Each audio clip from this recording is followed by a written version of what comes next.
The five most powerful empires in the galaxy had been killing each other for thousands of years. They fought over planets, over trade routes, over insults that nobody even remembered anymore. The Valarith Dominion, a race of tall reptilian warriors, believed they were born to rule. The Shanri Collective, billions of insectoid minds linked together into one giant hive, watched everything with cold patience. The Dracul Hegemony, ancient creatures that looked like massive armored squids, had built their entire civilization on war. The Thyrene Ascendancy could read minds and move objects with thought alone, and they believed this made them better than everyone else. And then there were the Urvani, amphibian traders who cared about nothing except profit. These five empires hated each other, but they hated the idea of total war even more, because total war meant total destruction. So every few decades, they would meet at a neutral space station called the Fulcrum, floating in the one patch of space where all five borders touched. They called it the Contested Veil. They would sit across from each other, bare their teeth, and pretend to negotiate peace while their warships floated outside like hungry wolves. Today was one of those days. The station was full of diplomats and generals and spies. Hundreds of warships from all five empires surrounded the Fulcrum in neat formations, each one watching the others. Inside the main hall, delegates argued about borders and mining rights and old grudges. It was the same conversation they had been having for centuries. Nothing ever changed. And then everything changed. It started with a sound. Every sensor on every ship, every scanner on the Fulcrum, every piece of detection equipment in the entire region began screaming at the same time. Warning lights flooded every bridge. Alarms echoed through every corridor. Something was happening in the center of the Contested Veil, and nobody knew what it was. The diplomats stopped talking. The generals grabbed their communicators. Every eye turned to the viewport. Space itself was tearing open. It was not a warp gate. Every species in the galaxy used warp gates, and they all looked the same. A bright ring of energy that ships flew through. This was nothing like that. This was a wound in reality, a jagged rip in the blackness of space that glowed with a color nobody could name. It was not on any spectrum any of them had ever measured. It pulsed like a heartbeat, and from inside the wound, something came through. It was a ship, but calling it a ship felt wrong, the same way calling an ocean a puddle felt wrong. It was enormous.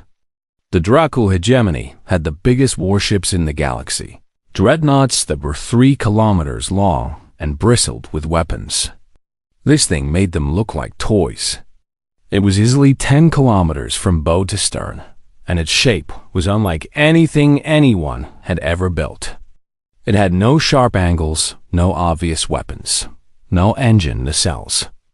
Its hull was matte black, so dark it seemed to eat the light around it. Strange geometric patterns covered its surface, and they moved. They shifted and rearranged themselves like living things, like the ship was breathing. Every database in every fleet searched for a match. Every archive, every record, every intelligence file going back 10,000 years was scanned in seconds. Nothing. 0 matches. The ship did not exist in any record anywhere in the known galaxy. It broadcast no identification signal. It sent no message. It simply drifted forward, slow and silent, and came to a stop in the exact center of the Contested Veil, equal distance from every fleet. Fear spread through the region like poison in water. Admiral Tovan of the Valarith Dominion was not a patient creature. He was 7 feet tall, covered in dark green scales, and had risen to his rank by being the most aggressive officer in the most aggressive navy in the galaxy. He did not like things he could not understand, and he did not like being afraid. So he did what he always did when he felt afraid. He attacked. He ordered a patrol wing of 12 fast cruisers to intercept the unknown ship. They flew toward it in a tight formation, weapons hot, and broadcast a demand on all frequencies. Identify yourself. State your origin. Power down your systems. You have 30 seconds to comply. The unknown ship said nothing. Tovan's jaw tightened. He gave the order. One of his cruisers fired a warning shot, a bright blue plasma bolt aimed just ahead of the unknown ship's bow.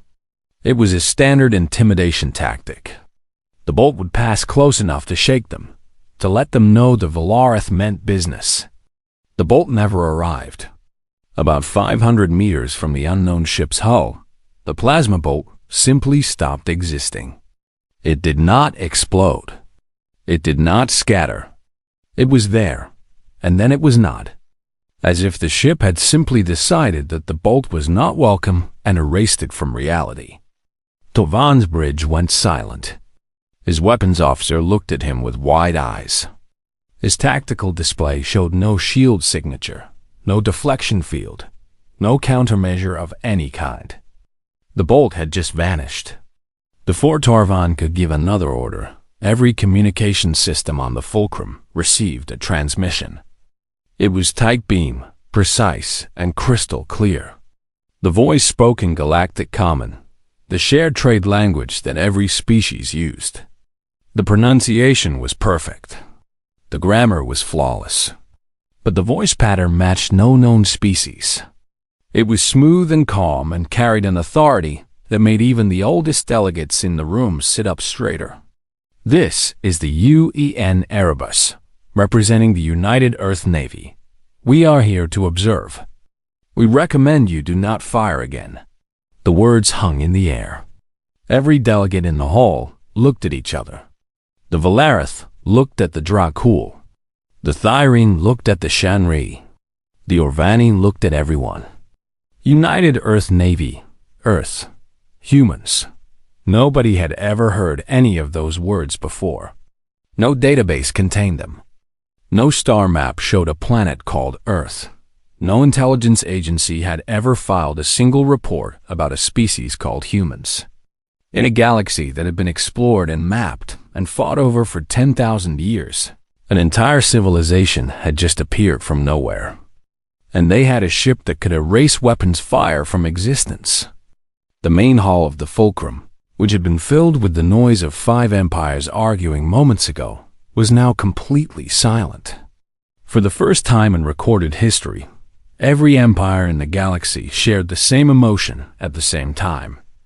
It was not anger. It was not curiosity. It was not even surprise. It was fear.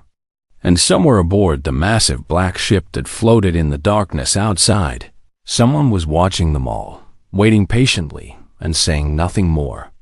The fear lasted about 6 hours. After that, politics took over. Because in the world of galactic empires, even terror was just another tool to be used. Every empire wanted to be the first to figure out the humans. Every empire wanted to control the story.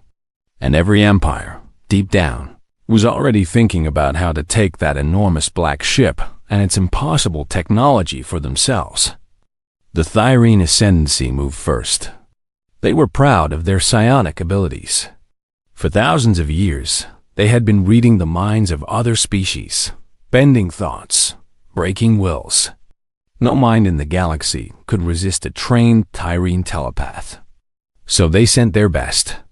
Mindlord Viss was the most powerful psionic being alive. She had cracked open the mental defenses of enemy generals. She had read the secret thoughts of kings from across a room. She sat in her quarters aboard the fulcrum, closed her 4 pale eyes, and reached her mind across the void toward the Erebus. She found the ship easily enough. It was like a bonfire in a dark field, impossible to miss. She pushed closer, searching for individual minds inside, expecting to find the usual patterns. Every species she had ever scanned had a certain order to their thoughts. Clean, structured, predictable. What she found inside the Erebus was none of those things. There were roughly 10,000 minds aboard that ship, and every single one of them was a storm. Emotions crashed into each other like waves in a hurricane. Rage sat next to love. Grief tangled with joy. Fear danced with courage. And all of it was happening at the same time, in every mind, all at once. It was not chaos. It was something worse. It was chaos that had been tamed, ridden like a wild animal, and pointed in a direction. This tried to push deeper. She tried to find a crack, a weakness, a single quiet thought she could grab onto. The storm grabbed her instead. She was thrown out of her trance so hard that her body flew backward off her chair and hit the wall. Her nose bled. Her hand shook. 2 attendants rushed in and found her on the floor, staring at the ceiling, whispering the same words over and over. Every one of them. Every single one. They are all screaming with purpose. The Thyrene High Council was informed. They decided to say nothing publicly. Admitting that human minds were beyond their reach would destroy their reputation. The Orvani Trade Consortium tried a different approach.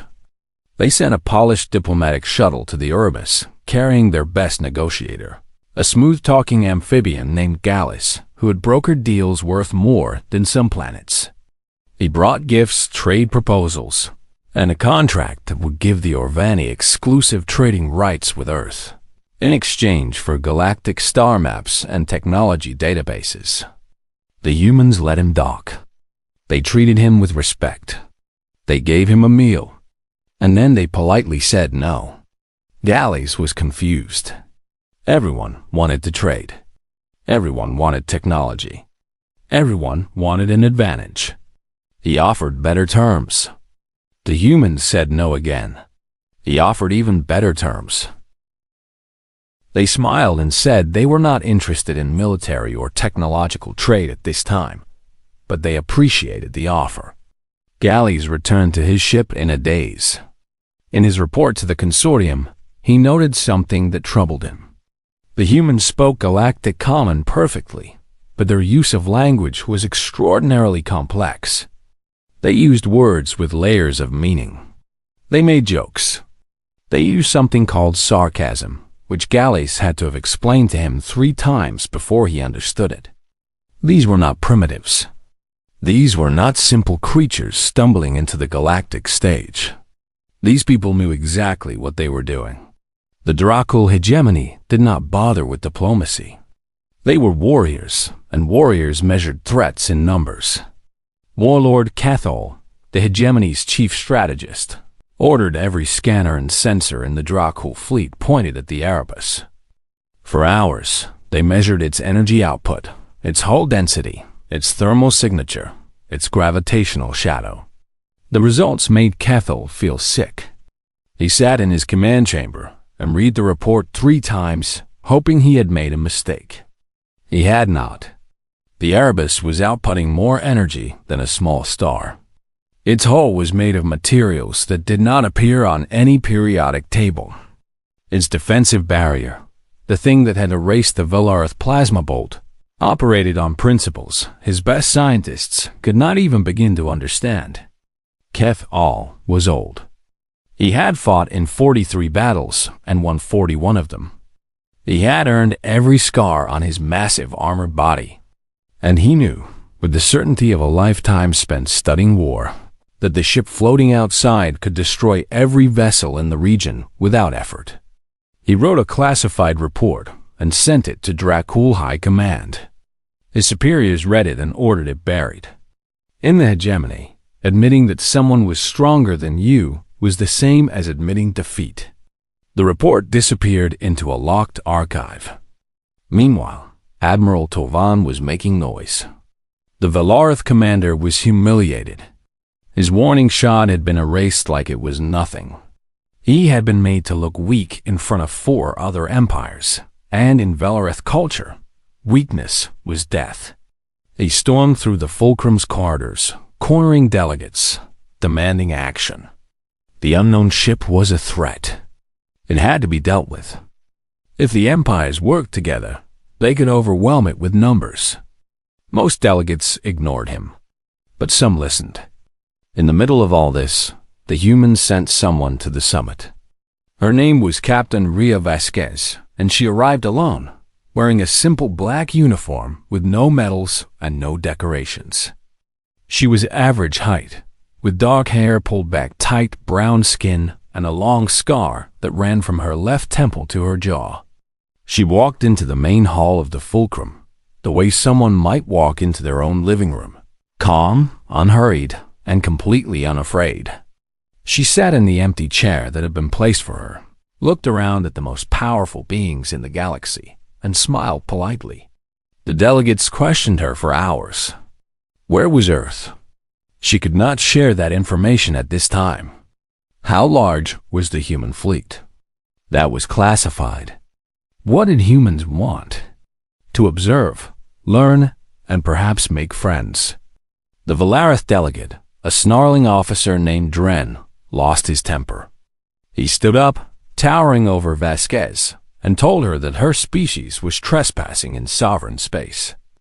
That the empires had crushed civilizations far more impressive than whatever backwater planet she had crawled out of. That if the humans did not leave, they would be removed. Vasquez looked up at him. She did not stand. She did not raise her voice. Admiral Torvan's species has been traveling between stars for 9,000 years, she said. Mine has been doing it for 300. Think carefully about what that says about how fast we learn. A few delegates shifted in their seats. Most dismissed her words as the bluffing of a cornered animal. That night, in a secure chamber deep inside the Valarith flagship, Admiral Torvan met with Warlord Kethel of the Dracul and High Seer Morith of the Thyrene. 3 empires, 3 fleets, over 400 warships combined. Torvan laid out his plan. A simultaneous strike from all directions. Overwhelm the human ship's defenses with sheer volume of fire. Capture it if possible. Destroy it if necessary. Divide the technology among the 3 empires. Cathal had read his own classified report. He knew this was a terrible idea, but his government had buried that report, and his orders were clear. Show strength. Do not back down. Morith, still stung by Vis's failure, wanted answers. Capturing the humans would give the Thyrene access to those impossible mines. They agreed. The strike would happen during the next summit session, when the humans would expect diplomacy, not war. The Urvani and the Shanri were invited to join. Both declined. The Urvani said the risk was too high. The Shanri said nothing at all, but quietly began moving their fleet further away from the Erebus, as far as they could go without leaving the region entirely. Nobody warned the humans. And aboard the Erebus, 10,000 human minds continued to burn like a storm that never ended. Aware of everything, afraid of nothing, and waiting. The attack was scheduled for the 3rd day of the summit, during the morning session. The plan was simple. While the delegates talked inside the fulcrum, the combined fleet of 3 empires would move into attack position around the Erebus. On Torvan's signal, they would fire everything they had. 412 warships began moving at dawn. The Valarith brought 160 assault carriers, fast and vicious, designed to overwhelm enemies with waves of fighters and close-range plasma fire. The Dracul brought 140 dreadnoughts, massive armored beasts covered in heavy weapons, each one capable of reducing a city to glass. The Thyrene brought 112 Psi cruisers, elegant ships that amplified the mental powers of their crews, turning thought itself into a weapon. Together, they formed the largest combined military force assembled in over 1,000 years. They spread out in a sphere around the Erebus, surrounding it from every direction, cutting off every possible escape route. Their weapons charged. Their shields went active. Their crews prepared for what they believed would be a difficult but winnable fight. Inside the fulcrum, the summit session began as usual. Delegates took their seats. Arguments resumed. The Urvani representative talked about tariffs, The Shanri representative said nothing, which was normal for the Shanri. Captain Ria Vasquez sat in her chair, listening politely. Then she stopped listening. Her hand went to her ear, where a small device sat against her skin. Someone was talking to her. Her expression did not change. She did not look surprised or angry or afraid. She simply stood up. Every eye in the room turned to her. She looked directly at the Valarith delegate, then at the Dracul delegate, then at the Thyrene delegate. She held each of their gazes for exactly 2 seconds. "Your fleets have powered their weapons," she said. Her voice was calm and even, the way someone might announce the weather. "I want you to know, we gave you every chance." She walked out of the hall. Her boots echoed on the metal floor. The door closed behind her. For 3 seconds, nobody moved. Then the Valarith delegate grabbed his communicator. The Dracul delegate did the same. They knew. She knew. The surprise was gone. But Tovan did not care about surprise. He had 400 warships. He gave the order. Fire. The galaxy had seen many battles. Wars had been fought across thousands of star systems over thousands of years. But nothing that had come before could compare to what happened in the space around the Erebus in the next 30 seconds. Every ship in the Trilateral Fleet fired at the same time. Plasma lances, superheated bolts of energy that could melt through a kilometer of rock. Kinetic slugs, chunks of dense metal accelerated to a fraction of light speed. Psi cannons, weapons that attacked not the body but the mind, designed to drive entire crews insane with a single burst. Singularity torpedoes, each one carrying a tiny artificial black hole that would tear apart anything it touched. The firepower directed at the Erebus in that first moment could have cracked open a moon. It was enough destruction to end civilizations. It was the combined rage of 3 empires, and it all converged on a single target. The Erebus did nothing. The energy barriers around its hull absorbed everything. Every bolt, every slug, every torpedo, every psi blast hit the barrier and disappeared. Not deflected, not reflected, absorbed. The barrier did not glow. It did not strain. It did not flicker. It simply ate the incoming fire the way an ocean swallows a stone, completely and without effort. For exactly 3 seconds, the Erebus sat there and took it. Every weapon in 3 fleets pounding away at it. And nothing happened. Then the Erebus responded. Later, when the battle was analyzed by military historians across the galaxy, they would struggle to describe what happened next. The words they used most often were precise, surgical, and terrifying. The Erebus did not fire beams. What it released were streams of light that did not travel in straight lines. They curved. They bent around obstacles. They split into smaller streams and chased individual targets. A Valarith carrier tried to dodge, turning hard to port, pushing its engines to maximum. The beam followed it, curving with it, matching every move, and then struck its weapon arrays with perfect accuracy.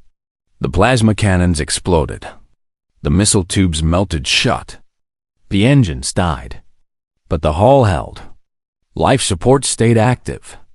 The crew was alive. The Dracul dreadnoughts were built to take punishment. Their armor was the thickest in the galaxy, layered plates of compressed alloy that could survive a direct hit from a singularity torpedo. The Erebus did not bother with their armor. It fired projectiles that simply passed through the shields and the armor as if they were not there, as if they existed in some other layer of reality.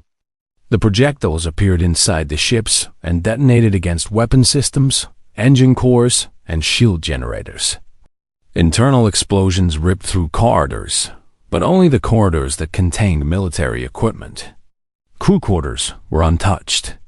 Medical bays were untouched. The ships went dark and drifted, crippled but whole. The Thyrene Psi cruisers tried to fight with their minds. 100 telepaths linked together and threw a concentrated wave of psychic force at the Erebus, enough mental energy to reduce a normal crew to drooling vegetables. The wave hit the Erebus and bounced back. Not scattered, not absorbed, reflected. 100 Tyrene telepaths felt their own psychic attack slam back into them, and they collapsed screaming at their stations. Their ships, now crewless in every way that mattered, drifted silently. And through it all, the Erebus released pulses of electromagnetic energy that swept across the battlefield like invisible tides. Every ship they touched lost weapons. Cannons powered down. Missile systems went offline. Targeting computers crashed. But only weapons. Only offensive systems. Shields stayed up. Life support kept running. Navigation still worked. The pulse could tell the difference between a gun and a heater, and only killed the guns. 30 seconds. That was all it took. 412 warships from 3 galactic empires, the largest combined fleet in 1,000 years, hung dead in space.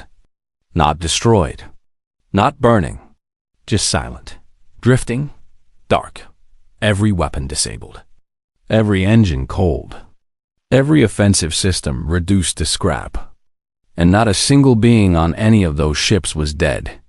Admiral Torvan stood on the bridge of his flagship, the Dominion's Wrath. The lights were emergency red. His tactical display was blank. His weapons officer was staring at empty screens. His communications officer was trying to reach anyone at all, and getting nothing but static. Torvan's hands were trembling. He clenched his fist to make them stop, but they would not. He had just thrown the combined might of 3 empires at a single ship, and that ship had swatted them aside like they were insects, like they were nothing. Aboard his dreadnought, Warlord Kethel sat in his command chair and listened to the silence.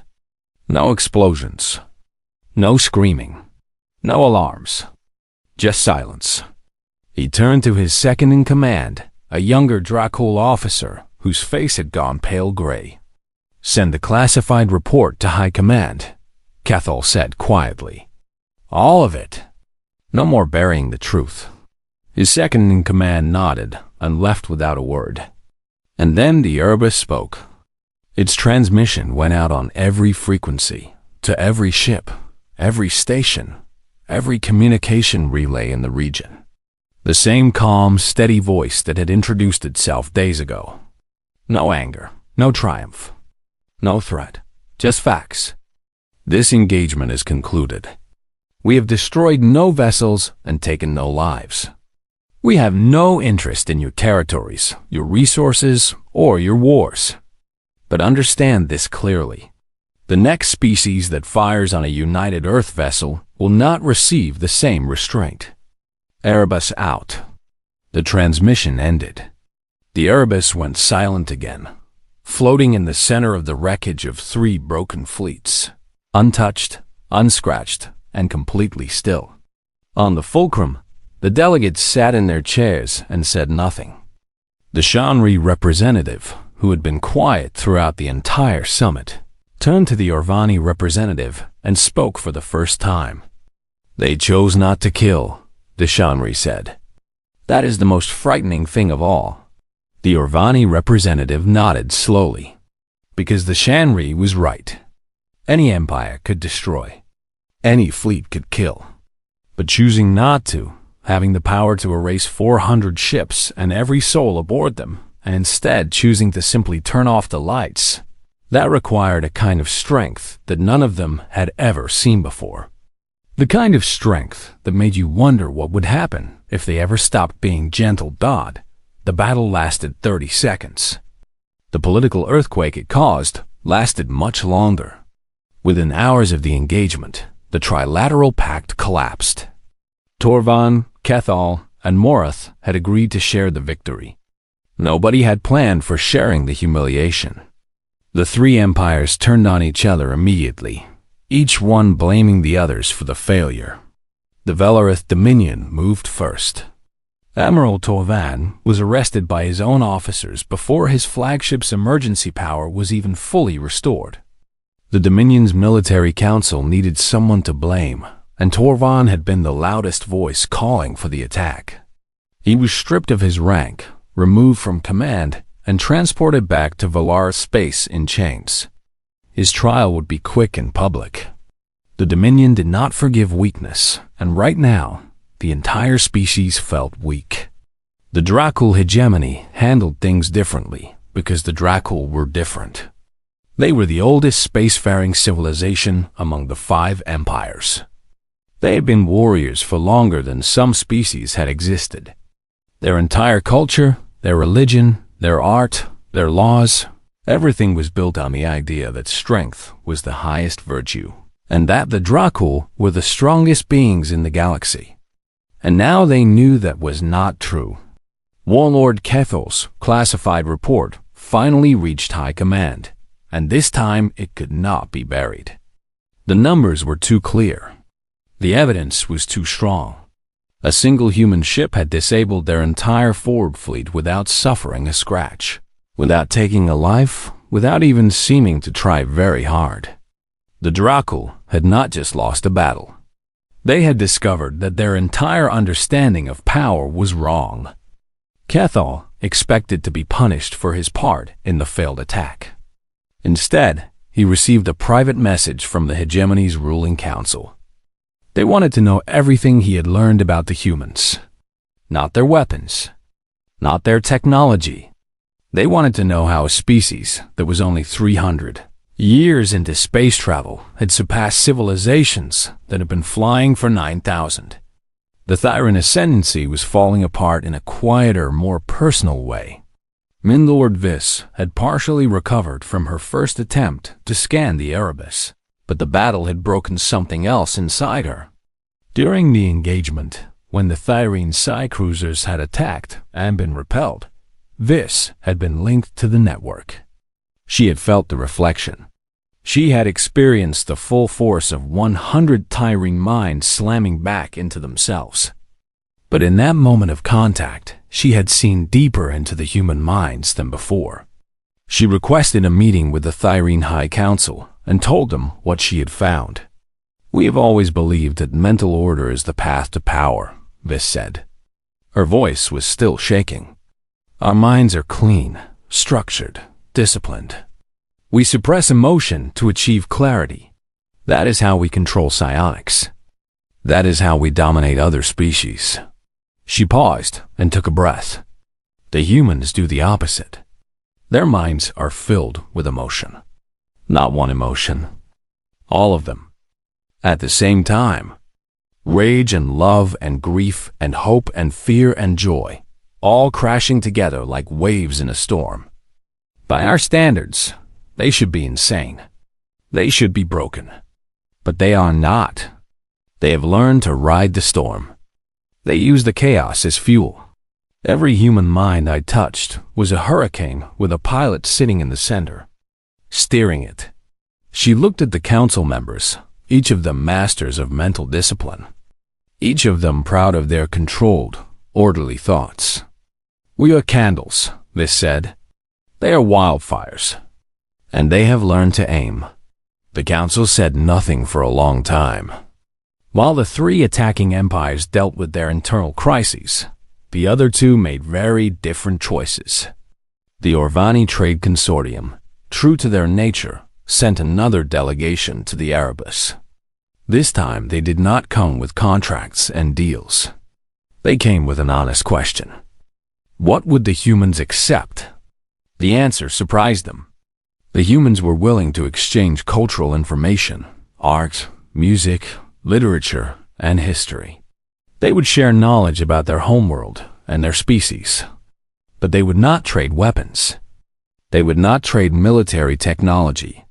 They would not sell the secrets of their ship. The Irvani could not understand this. In their world, everything had a price. The idea that someone would willingly sit on the most valuable technology in the galaxy and refuse to sell it was beyond their understanding. The Shanri Collective did something unexpected. They sent a single small drone to the Erebus.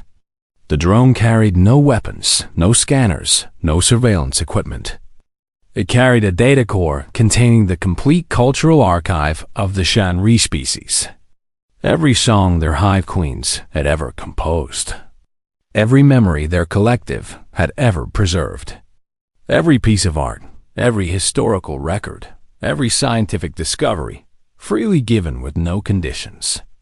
It was a gesture of pure respect. The Shanri had watched everything.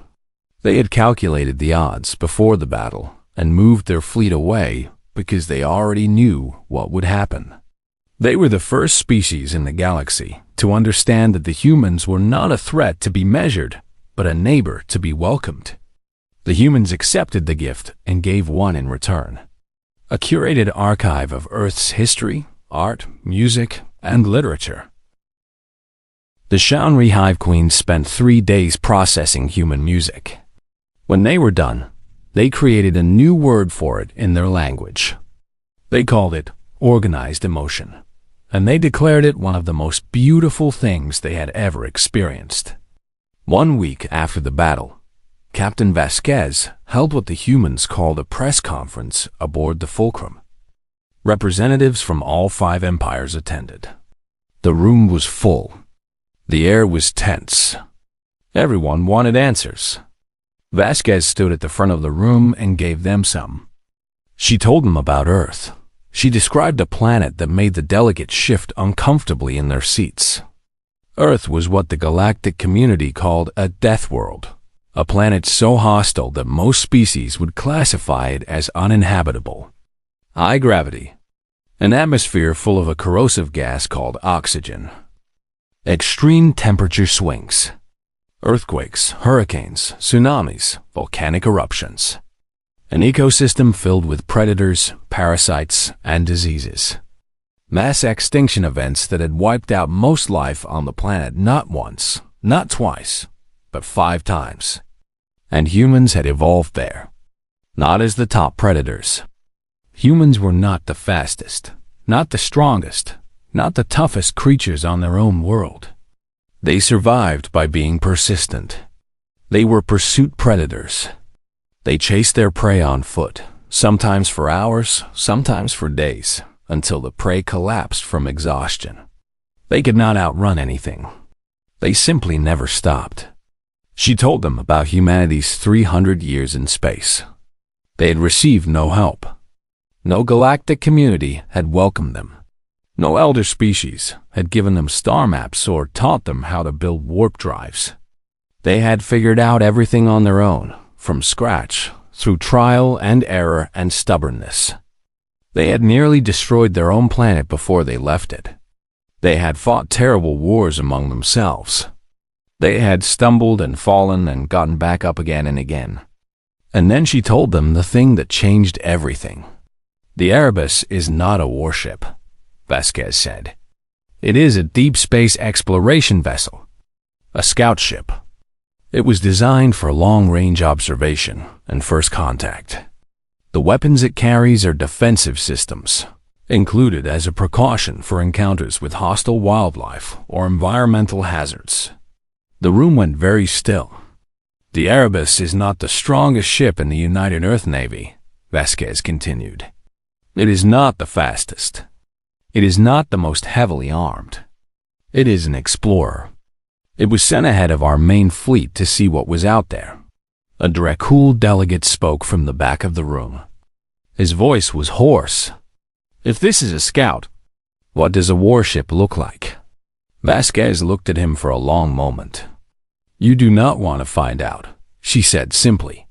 In every intelligence office in every empire, the same thought occurred at the same time. The most devastating display of military power any of them had ever witnessed had been performed by a ship that was not even designed for combat. A scout, an explorer. A ship built for looking at things, not for fighting them. If that was what an explorer could do, what was the human navy actually capable of? Nobody wanted to answer that question, but everybody was asking it. 3 months passed, and the galaxy did not go back to normal. It could not. Normal had been destroyed the moment the Erebus came through that rift in space. And what was growing in its place was something nobody had expected. The contested Veil, once the most dangerous border region in the galaxy, had become the quietest. The Erebus remained exactly where it had stopped on that first day, floating in the center of the region like a dark and silent moon. It did nothing. It threatened no one. It asked for nothing. It just sat there. And its presence alone had ended centuries of border skirmishes, because no empire was foolish enough to start a fight within sensor range of a human ship. The 5 empires sent ambassadors to Earth. The journey required the humans to share a set of coordinates, which they did carefully and reluctantly, along with strict navigation routes and clear warnings about the consequences of bringing warships. The ambassadors traveled for weeks through unmapped space and arrived at a solar system that their star charts said should be empty. It was not empty. Earth floated in the habitable zone of a medium-sized yellow star, blue and green and white, a planet so beautiful and so violent that the ambassadors could not stop staring at it. They could see storms from orbit, massive swirling systems of cloud and lightning that covered entire continents. They could see the scars of tectonic activity, mountain ranges pushed up by the slow collision of enormous plates of rock. They could see oceans that covered most of the surface, deep and dark and hiding things that even the humans had not fully cataloged. And in orbit around this death world, they saw the fleet. The ambassadors had been told that the Erebus was a scout ship. They had believed it in theory. Seeing the truth was different. The United Earth Navy filled the space around Earth like a wall of silent black muddle. Ships of every size, from small patrol craft to vessels that made the Erebus look modest. And at the center, docked at a massive orbital station, sat something so large that the Valarth ambassador had to sit down when he saw it. It was not a ship. It was a mobile fortress, a vessel so enormous that it had its own gravitational pull, bristling with systems and structures that the ambassador's instruments could not even identify. Nobody asked what it was for. Nobody wanted to know. The human ambassadors who came to the galactic stage were not what anyone expected. The empires were used to diplomats who played games. Every galactic culture had developed the same approach to politics over thousands of years. You said one thing and meant another. You smiled while plotting. You made promises you intended to break. It was the way things were done. The humans did not do any of that. They said what they meant. They meant what they said. When they made a promise, they kept it. When they disagreed with something, they said so directly, without insult but without deception. It was so unusual that most galactic diplomats did not know how to respond. You could not outmaneuver someone who was not trying to maneuver you. You could not find hidden meanings in words that had no hidden meanings. It was, in its own way, the most disarming weapon the humans possessed. The Dracul hegemony was changing.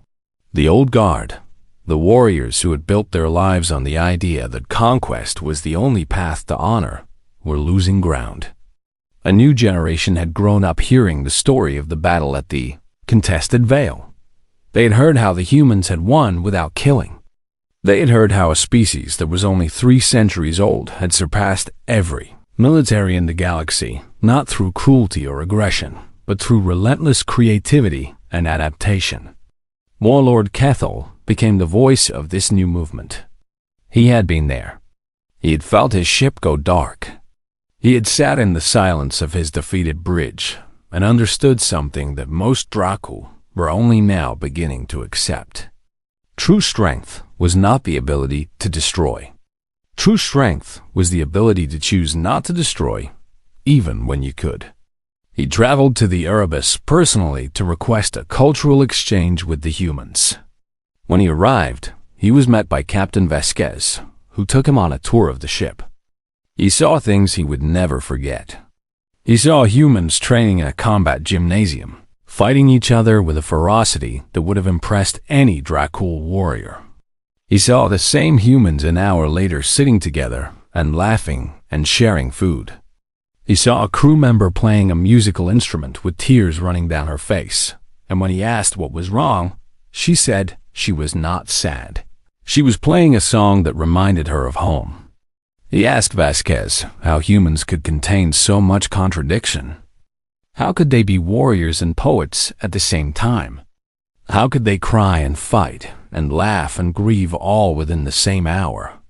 Vasquez thought about it for a moment and then said, because we don't see those things as contradictions. They are all part of being alive. We fight because we love what we are fighting for. We cry because we have lost things worth crying about. We laugh because if we did not laugh, the weight of everything else would crush us. Catho returned to the hegemony and began the hard work of reshaping his culture. It would take years, maybe generations, but it had started. The Valarith Dominion was not adapting as gracefully. Tovan's arrest and trial had exposed cracks in the Dominion's authority that had been growing for centuries. The Valarith had conquered dozens of smaller species over the millennia, keeping them as subject races, cheap labor, and cannon fodder.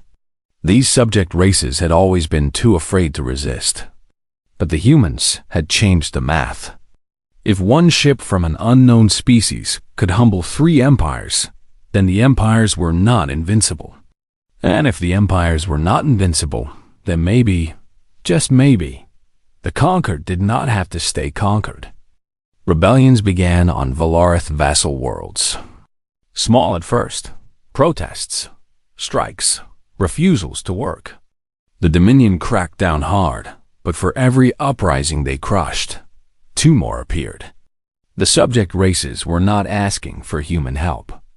They did not need to. The humans had already given them the most powerful weapon of all, proof that the mighty could fall. The Thyrene Ascendancy sent a formal scientific delegation to study human neurology. What they found reshaped their understanding of consciousness itself. Human brains were, by galactic standards, a mess. They were redundant, chaotic, and inefficient.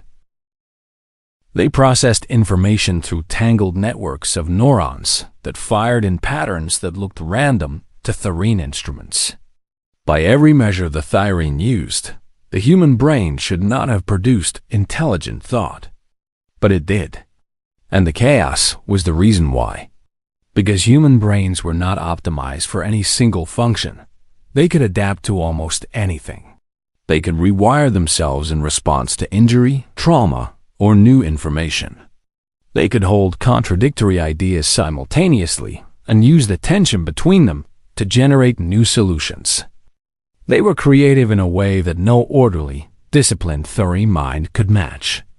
The Thyrene scientists coined a term for humans that spread across the galaxy within weeks. They called them beautiful disasters. The biggest change, however, did not come from the 5 empires. It came from below. Across the galaxy, there were hundreds of smaller species. Races that had been conquered, ignored, exploited, or simply overlooked by the 5 great powers. They had no voice. They had no seat at any table. They existed in the margins of galactic civilization, and nobody cared what they thought. The humans cared. Earth's ambassadors did something that no galactic power had ever done. They talked to the small species. They listened. They asked questions and paid attention to the answers. And when the small species asked if there could be a place where everyone had a voice, not just the powerful, the humans said yes. A proposal was made to create a galactic council. Not a council of empires, but a council of species. Every species would have a seat.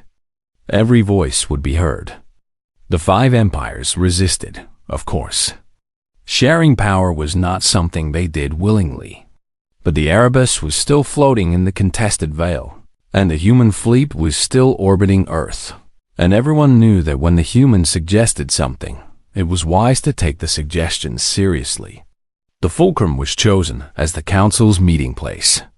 Delegations began arriving from across the galaxy. Species that had never spoken to each other sat in the same room for the first time. It was messy and loud and confused, and it was the most hopeful thing the galaxy had seen in 10,000 years. On the day the first session of the Galactic Council was called to order, Captain Ria Vasquez stood on the observation deck of the Erebus and watched. Through the viewport, she could see the fulcrum. Shuttles from dozens of species were docking at the station, a constant stream of small ships carrying representatives from worlds that had never had a voice before. Among them, she saw a Shanri drone and a Dracul shuttle arriving at the same docking bay at the same time. They waited for each other. They let each other pass. A small thing, an impossible thing, 3 months ago. Her first officer, a tall, quiet man named Torres, came to stand beside her. He watched the shuttles for a while, then spoke. "Do you think they will ever stop being afraid of us?" Vasquez considered the question. She watched the shuttles come and go. She watched old enemies share the same corridor without violence. She watched the beginning of something new and fragile and uncertain. "Maybe," she said. "But fear is not the worst foundation for peace. It got them to the table. What they build there is up to them." She paused, and her expression softened. The scar on her face caught the light from a distant star. "Besides," she said, "we did not come out here to be feared. We came out here because we were lonely." Torres looked at her. She looked at the galaxy. Somewhere out there, 5 empires were rethinking everything they believed. Conquered species were standing up for the first time. Ancient warriors were learning that there was more to strength than the ability to kill. Telepaths were discovering that the messiest minds in the galaxy were also the most extraordinary. And traders were learning that some things were more valuable than profit. All because one ship had appeared from nowhere, refused to be intimidated, chosen mercy over massacre, and then asked the simplest question any species had ever asked. So, what has everyone else been up to? The galaxy would never be the same. Not because humanity had conquered it. Not because humanity had demanded it. But because humanity had shown up, extended a hand, and waited to see who would take it. And slowly, one by one, they did.